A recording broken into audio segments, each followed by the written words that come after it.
Everyone, welcome to another edition of Moments with MindLeaps. My name is Jesse Hawks, and I am the USA Program Director here at MindLeaps. Moments with MindLeaps is our program that focuses on the intersectionality between the arts and social change, which is at the heart of MindLeaps' work, and we love reaching out to other artists and professionals who are motivated by this intersectionality as well. We are delighted today to have with us Adam Arian, who is a performer of theater, film, and television, and also a real estate agent. He's a director also of theater and has appeared in Broadway and off-Broadway productions. He also has directed he was the associate director of the Tony Award-winning musical Memphis, the tour of the Tony Award-winning musical Memphis. Actually, he directed the second national tour, and he was the associate director of the musical on Broadway. Very excited to have Adam with us today. He is fresh out of his trip to visit MindLeaps in Guinea. Adam is joining us now. I'm going to accept his request to join, and MindLeaps programs in Guinea recently. Hey, Adam. Hello. How are you? Hi. I'm good. I'm well, thank you. I'm glad to be here. How are you? Thank you so much for being with us here on Moments with MindLeaps, and thank you so much for visiting our programs in Guinea. Yeah, thank you. It was a really mind-blowing experience to see what the program is doing there. Yeah, I mean, I've told everybody a little bit about your bio. They've read about it. We know that you're a performer, a director. You're also working in real estate now. But I do want to kind of jump right into your experience in Guinea, because I think that that's kind of the thing that is driving this interview the most at this point. So how did you get involved with MindLeaps, and what did you do in Guinea, and what did you see in Guinea, Adam? Yeah, thank you. Well, my father was turned on to MindLeaps by his friend many years ago, and got involved, and then got on the board, and for the last 2 years, I think, has been serving as the chairman of the board of MindLeaps. And he's been doing a lot of hard work with the organization for 5 years, I think now. And this summer was going to be his first chance to go and visit one of the programs. And it turned out that I was free at the same time. I've always been interested in knowing what it is. I've been a contributor for a while without really intimately knowing what's going on. And it was just an incredibly eye-opening experience landing in Guinea. You know, first of all, it's about a 15-hour, 16-hour journey. Maybe it was 20 with all the layovers. It's a completely different world from what we know, from what I know in New York, what we know in America. It's a place of real poverty and a real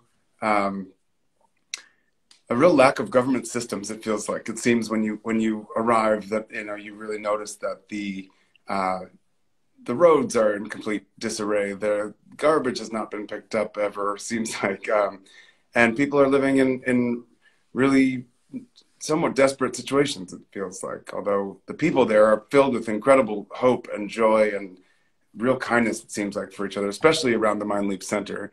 And the first day we got there, after a quick visit to the MindLeaps Center, which is a small building overflowing with dancing, smiling, happy kids who are excited, really enthusiastically learning English and French and math, and of course dance, which is sort of the hook of the program that gets them all interested and loving it. On day one, we were taken immediately to go and do home visits for a lot of the children and see their home situation. And that was just a really well-designed program for us to do that first and really go and see how everyone's living. And we're going around to what in America you would kind of call shanty towns, tin roofs and 15 or 16, 17 people living in a room, it felt like.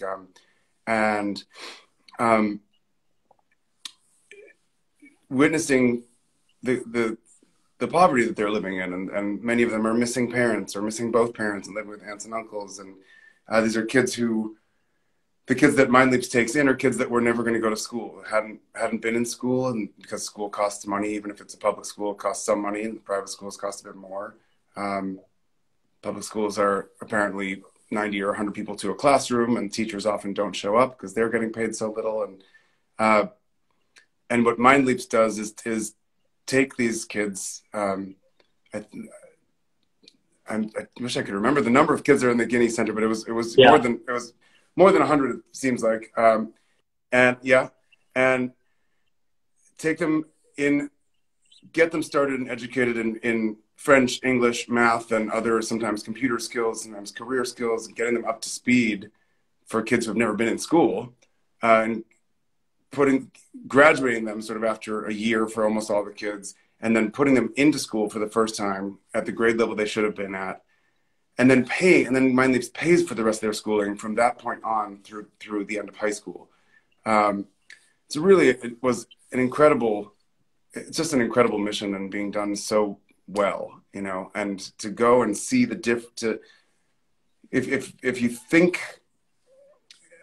if you had the thought maybe ever that MindLeaps is doing dance training to sort of build team building skills, that also happens. But the real first thing that you feel is taking kids who had no hope, who had no chance of going to school, who had no curriculum or team or ensemble or people who cared about them in an academic way, bring them into the center and graduate them into a life of opportunity. And they were all just so happy to be there. As we went to those home visits, I was really struck on the first day. Some parents came rushing out and said to one of the trainers, when are you gonna be able to take more kids? Like, we're so grateful for what you're doing. When can you take more kids? You know? And they are going to be able to take more kids soon. Yes, MindLeaps is building a brand new center in Guinea, you and your father, Remy, had a chance to visit the center. Yeah. Yes, and me too. Yeah, which is an incredible thing. It's going to be a beautiful building with 2 huge dance studios and several classrooms and boys' bathrooms and girls' bathrooms separately with showers in it, which is going to be an amazing gift. Something we take for granted that most people are living without running water. So for the kids to have a place to even just shower after dance class and stuff like that, it's really going to be an incredible center that sort of plants a flag for excellence in the middle of this neighborhood. And I think will really change the neighborhood and change the feeling of the possibilities of opportunity for these kids and artists in general. Fantastic.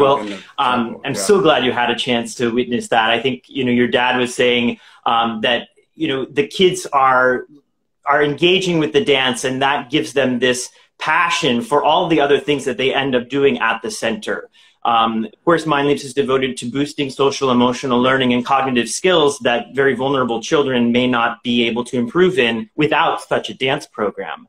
And I think, you know, you've been on Broadway and directed and associate directed for Broadway. You know, your father said, like, look, the children are basically like doing everything as if they're on Broadway, dancing like they're on Broadway and doing French like they're on Broadway. It's got this passion, and it's sort of rooted in that dance, in the curriculum, and in the fact that the mentors are also helping to teach those language classes. So that's kind of the MindLeaps model, this holistic model that has dance at the core, that has our curriculum at the core. I'm curious about your experience as a teacher in the United States, because as an artist, a theater professional, you've also done some teaching using theater. How would you compare what you saw happening in the studio in Guinea to what you've experienced as a teaching artist in the United States? Are there similarities? Are there differences? Yeah. Well, first of all, what you said is totally true. Sometimes you're watching a group of 8th graders basically rehearsing a dance. They're doing it with such seriousness and dedication, like as if they're a professional ensemble. But they are feels like they're aware that the only goal is just to get the dance good. You know, there's not an audition happening with it, or a competition happening with it, or, you know, a state's championship to win or something like that. It's just getting it good, you know, and they seem to be just so motivated by each other, and the incredible trainers who are just like keep them so excited and working so hard. And on the last day we were there, I got to see a finished product of a dance that was about 15 minutes long, which is exceptionally long for I think these kids were about 12. It felt like a modern dance piece you would see at the Joyce Theater. It was, there were pieces of it which might be what you might have thought, what I would have imagined the 8th grade dancers would be doing, which is sort of like a fun hip hop thing. But then there were pieces of it that were really deep and expansive and modern dance.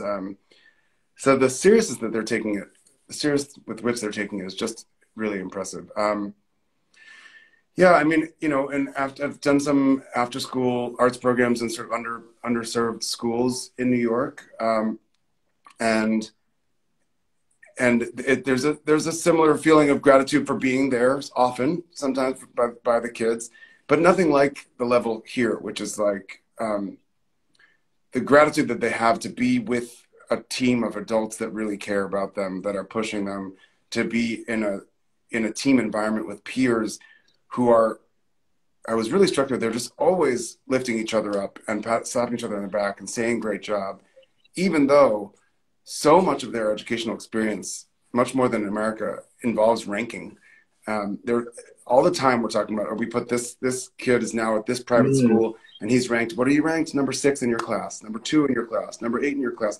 They all know this in 2nd, 3rd, 4th, 5th grade. I had no idea what my rank was. And I mean, I think when I graduated high school, there was, you know, a valedictorian and the number 2, the salutatorian. And that's all we really knew. You know, you knew your grade point average, but we didn't have a list. And they all are ranked and they know each other's ranks. And it's important because there's such limited resources for who's going to get the next scholarship or be able to go to the next level of schooling. But even so, they're still so supportive of each other, you know? And it's just a real different level of what MindLeaps is providing these kids is such a different level of a gift than it is for an after-school arts program in New York, you know?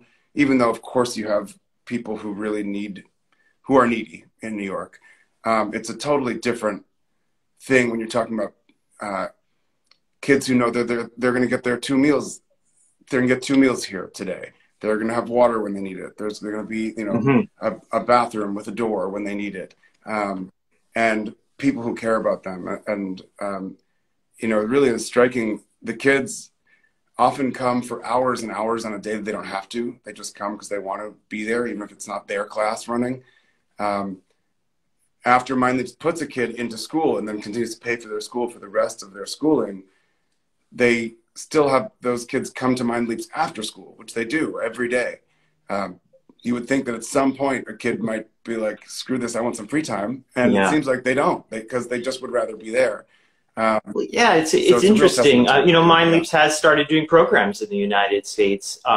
There's just different situations everywhere, right? Here, definitely, arguably, we have better institutions in a sense. But we also have here the institutionalized racism, and we have a history of inequality born of oppression. And so, you know, it's interesting that, you know, the way what children grow up with in the United States may evidence itself in different ways versus in other countries. And so what we're doing now is trying to decide, how does the MindLeaps curriculum, which works so well in other countries where we've worked, how do we adapt it here? And it has been working, which is great. And we're still trying to make sure that we research exactly like how to get that special, you know, improvements in this particular context in New York City, for example. So it's an interesting contrast. I guess I'm seeing a few things on the screen here. I just want to mention, Rebecca was saying and Bashir was saying that they loved it when you sang Stand By Me, and that when you taught a session on developing a story. So just thank you so much for, you know, really working in MindLeaps with the program. One of the special things about MindLeaps is that there is this international connection, right? We can't deny that, right? MindLeaps, founded by Rebecca Davis, with International Artists Fund, people coming like Misty Copeland and other dancers coming to teach. In Guinea, we just had Mark and Kevin who were there. And this idea of the excitement that youth can have in a post-colonial environment, for example, about interacting with internationals is actually, if you proceed carefully, can be used for definite good. And I think we see that there, right? I mean, so I'm curious, just in terms of your experiences there, could you highlight like one interaction that you had that in the teaching moments that you had there that was particularly meaningful to you?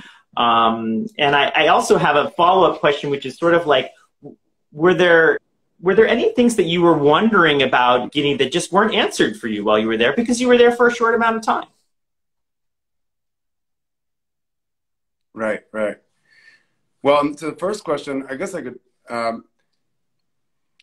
I taught a little workshop with 6 or 7 of the kids who spoke the best English, and because I don't speak any French, because my dad makes the joke that, you know, what do you call a person in Africa that only speaks one language? An American. It was really, really, really incredible that we've got all these teachers, including white people from America, and including, you know, including who speak one language, you know, going and encouraging and challenging these kids to do better in math and English and French and everything they're doing, and they're all doing incredibly. And to know, as you sit there and be so humbled by the fact that each one of these 9-year-olds speaks 4 or 5 languages, really, truly, that was incredible at first. It was amazing. As I sat there, I did a little exercise about building a story, and I said a story is basically, first of all, figuring out who's your main character, what's their situation, what does that character want, and what's standing in the way of the character getting what they want. And then the story is mainly about what they do to overcome what's standing in the way. And the more detail you have, the better. And is it a happy ending or is it a sad ending? And that's basically my dumb version of what a story is. And, you know, the stories were uniformly pretty much, Abu is a poor boy who wants to be a lawyer, and the problem is that he doesn't have any education or any food or parents, and he really wants to be a lawyer so that he can help people. And the stories were kind of all like that, you know. And so what I had thought was going to be a little bit of a subtle lesson about stories are just about overcoming your obstacles became very on the nose, as I was like, well, yes, these are great. These stories, sometimes they would just make the main character themselves. That, you know, it's just, this is the story. This is what I want. So it took a turn into very sort of self-exploratory and vulnerable, almost sharing about what they want. One of them actually turned to me and said, you know, this is a story about a guy who has music in him, and he wants to sing songs for the world so badly, and he just doesn't know how to get that to happen, or it doesn't have the ability to record in the studio, and he's wondering if you could help him. And I was like, oh, this is about you. Oh, so it was, that was very moving. And the moment where I decided to we were going around in a circle at the very end and saying a little piece before we had a ceremony to say goodbye to the kids. And we came around to my turn, and I just was sort of moved to sort of half teach them, half sing Stand By Me, because it was ringing through my head the whole time I was there, you know, when the night is come and the land is dark and the moon is the only light we'll see, I won't cry, I won't be afraid, just as long as you stand by me. It felt like that was the whole vibe of the center, the kids to each other, going, I mean, sometimes touring around their homes that could be such depressing situations, honestly, and singing the entire time and lifting each other up literally and physically, hugging the teachers. The teachers, one beautiful thing over there is like there was no sort of boundaries in a way that was totally cool and loving. Like, you know, kids were climbing on teachers. Teachers were like, you know, hugging kids and holding their hands crossing the street. It had a sort of summer camp. I remember that being sort of the vibe in summer camp, but would very much be frowned upon in an American school, kind of. There was an understanding that, I think, by all the teachers that we are sort of standing in as family for a lot of these kids. You know, some of these kids don't have parents, and that it's really okay to let yourself let them hug you and climb on you, and that was just and with each other. There was just a real family vibe there of all just and being okay. Thank you. And when you say we as MindLeaps there as a family, I just want to mention, like, the staff at MindLeaps in Guinea is Guinean, right? The dance trainers have come from a very, very reputable performing arts group or school, been trained for 3 or 4 months to accede to the level where they can teach the MindLeaps curriculum and do all these home visits and do the holistic services. So really, I think I wanted to know, like, what was your interaction like with the teachers that you met there? I guess, do you have any reflections, I guess, about the trainers that you met? Yeah, that was maybe I don't know why, but maybe the most moving day to me was when we got in a van, and one by one picked up. The trainers are mainly kids who are just finishing up college or just finished college. And most of them seem to have come from the same arts university in Dubreuil, which would be about 15, 20 minutes away if there were normal roads and normal traffic, but it takes more than 2 hours to get there. And we all piled in the van, and they took us to their university and showed us with such pride that this really what seemed like a really wonderful institution, much more materially poor than a university would be in America, but it had what it needed, and that we ran into a couple of professors who were so clearly just so awesome, and they were so revered, and they were so. We visited a center where a guy had started a special arts institute near the university to try to help launch people's careers, and sometimes the kids would come and live there. When I say kids, I'm not talking about the college graduates, the 21-year-olds. And the trainers that I met were just really, I just thought, one of the most incredible groups of 21-year-olds, 22-year-olds I've ever met. Each one of them was like the star of their own movie in a different way. It was like, this is the guy who does that, this is the girl who does that, and they were just all such huge characters, filled with so much intelligence and wit and talent, like unbelievable dance talent, and bi and tri and quadrilingual, and filled with so much hope and so excited to be teaching at MindLeaps. We visited one young man's house, I'm forgetting his name, but and it was walking through mud and puddles and to like a cinder block room, sort of, with a room off to the side of it that he was sharing with 3 people, I believe. No running water, and of course, no. And there he had one of his few, didn't have that much stuff there. One of the biggest and few things he had there was a chalkboard that he had perfect handwriting, writing out his French lessons that he was practicing at home before he takes the trip every day to go into the center and back. I just really got the sense of how happy they were to have a job that was meaningful, that was doing something to lift up other people as teachers. And I got the sense that they were all just such talented artists also. And, find myself just so grateful that MindLeaps is giving them a professional job as an artist and a teacher, and hopeful that, that there are things to launch them to. And I'm hopeful that the center in Guinea, the new center, which is really going to be remarkable and has real performance spaces. I just had a hopeful idea that maybe they would get to do some performances there on their own as well. And it could be a theater for them, because they were really, really remarkable people. And I'm just wishing the best for them in terms of opportunities in Guinea. Yes, thank you so much. Rebecca's just writing, was his name Osman? Yes. Oh, yes. Hi, yes, Osman, yes, if you're watching. Yes.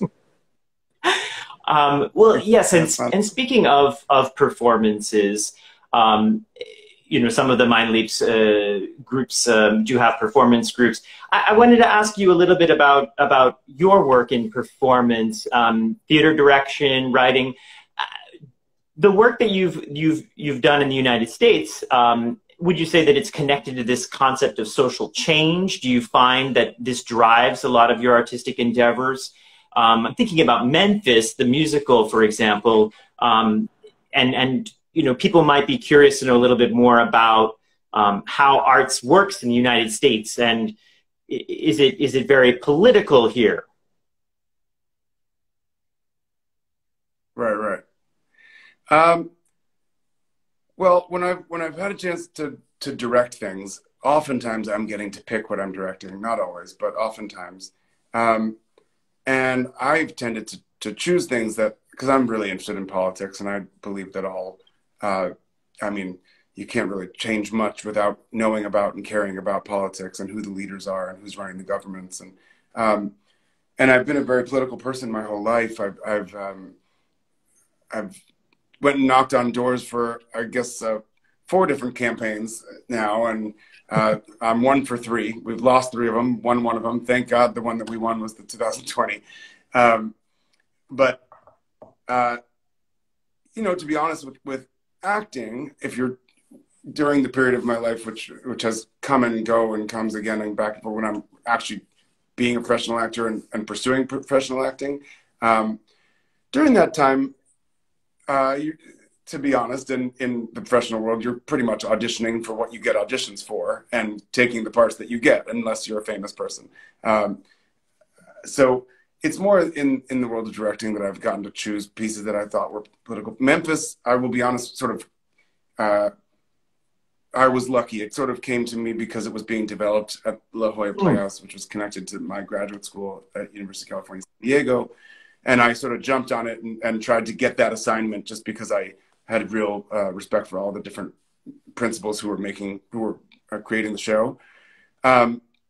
Not because I knew that it was such a piece about social justice, but then it did turn out to be a wonderful, maybe 4 years of my life that I was involved with it and learning about the birth of, it's a show about the birth of rock and roll, basically, or said more accurately, the time when rock and roll started to be played for white people for the first time, which it was black music that was now being played for by a white DJ for the first time, and coming to that the acceptance of rock and roll and that type of music by a white audience. This show's premise is that was one of the first things that started bringing black and white people closer together towards the beginning of the civil rights movement.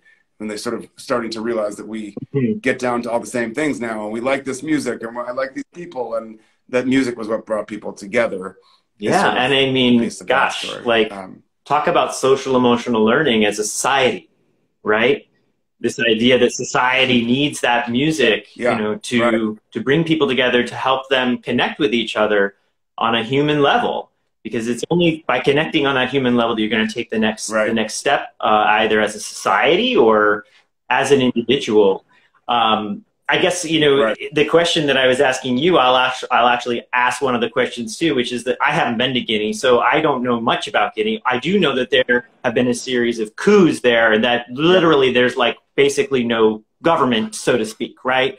And so this idea of would artists in Guinea feel you know, empowered to do pieces that are about society and that do encourage people to come together, and or that encourage people to protest. There have been some protests in Guinea recently. That's a question that I don't know. I don't know if you got that answered for you there, but maybe there's some other, you know, questions that came up for you.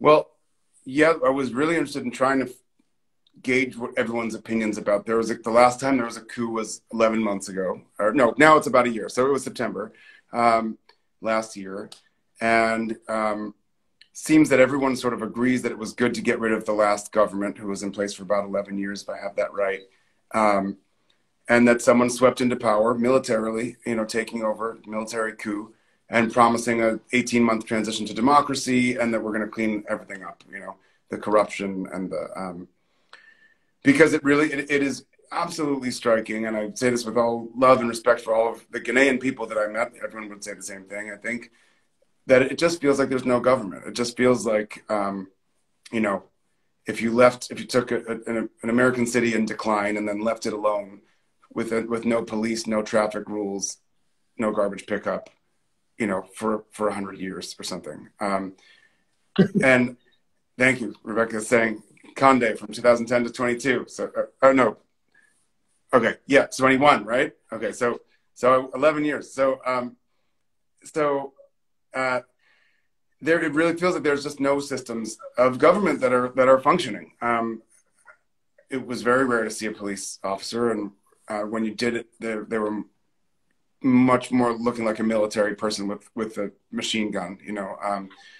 And I think the jury is still out on this new government, although most people at this point are saying it doesn't look like anything is changing much, because to me, if they wanted to make change, the first thing would be pick up the garbage and clean the roads, fix the roads, and then deal with everything else next. And I think a lot would come from that. But it's one thing. There was a really amazing diplomat couple that we had dinner with. They made the point. They said they love Guinea more than any posting they've ever been to. They said it's the safest they've ever been to. And I said, what, really? Because everything I'd read was saying that it wasn't safe. And they said, no, it's really safe. There's very little violent crime. There's a lot of poverty, but not a lot of violent crime. And they said the reason they love Guinea so much is that there are no good neighborhoods and bad neighborhoods like you would find. They specifically were talking about, I think, Nairobi, where you would have these sprawling, beautiful neighborhoods and then some of the worst, most violent slums in the world. They said because Conakry specifically is so intermixed, where you have very, very poor shanty towns and right next to just nice houses. And no matter how nice your house is, you're going to be next to a shanty town. And so people are in the mix with each other. So they're at the very least, you don't have a situation like we have in America, where you have great public schools and horrible public schools because the property taxes are paying for the schools, right? At the very least, you have a situation where everyone seems like they're in it together. And I hope that and I think that dynamic, I would assume, provides a launching place for change better than our dynamic in America, because in America, you can have people who are doing really well and those people are in control, and people who are not doing really well and they're not in control and there's not much they can do about it. I hope that because everyone's in the mix together in Guinea, that as time progresses, you know, there becomes the political will to change policy and government, what's the word, responsibility to a level where they are taking care of things that need to be taken care of. But I think there's a lot more that could be done. Apparently, it's one of the most, has incredible amounts of natural resources, and it's sort of confusing where all the money is going from those natural resources and why they can't, you know, get basic functions working.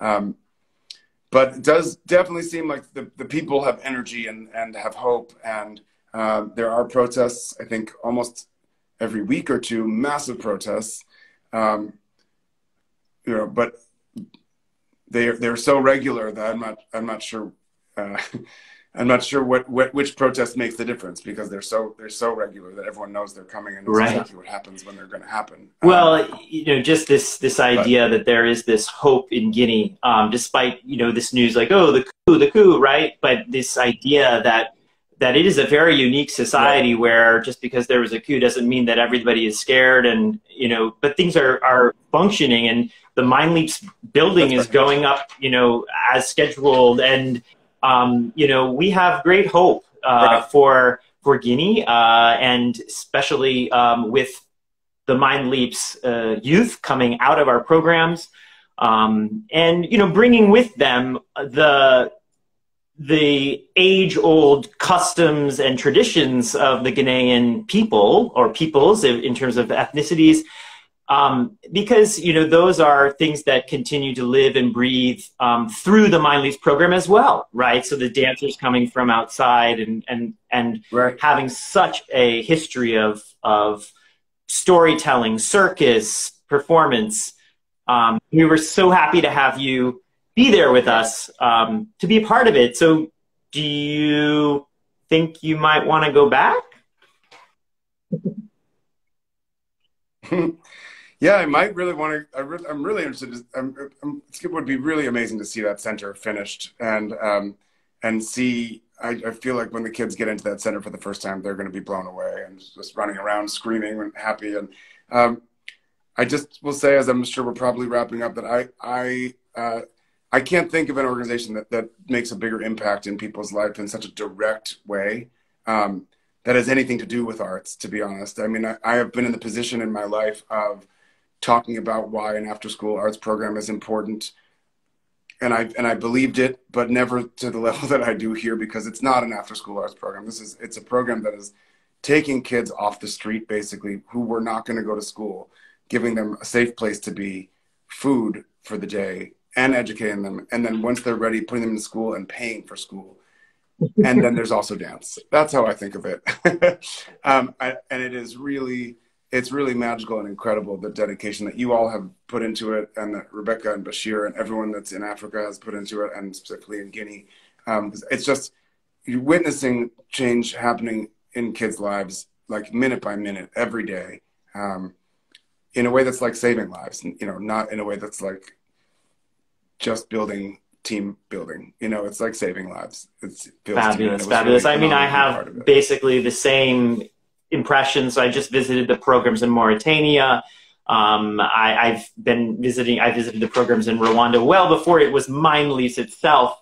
So I'm due to go back to Rwanda at some point to visit there. But it is a very special experience, and thank you so much. Do you have anything you'd like to say to those folks from Guinea who are watching now? Tanamana. I think I got that right. I think that's how you say hello in one of the languages I learned. But I miss you all, and it was really an incredible experience to be there with you, and it was inspiring to me, and I hope that it was inspiring to you, and I hope that the schooling continues. I think there's a sort of a cycle of inspiration going on here, so we cannot wait to see where it goes. Thank you so much for joining us, and yeah, we'll be in touch. Thank you. Bye, Adam. Thank you. Okay. All right. Thanks so much. Appreciate it. Thanks, Jesse.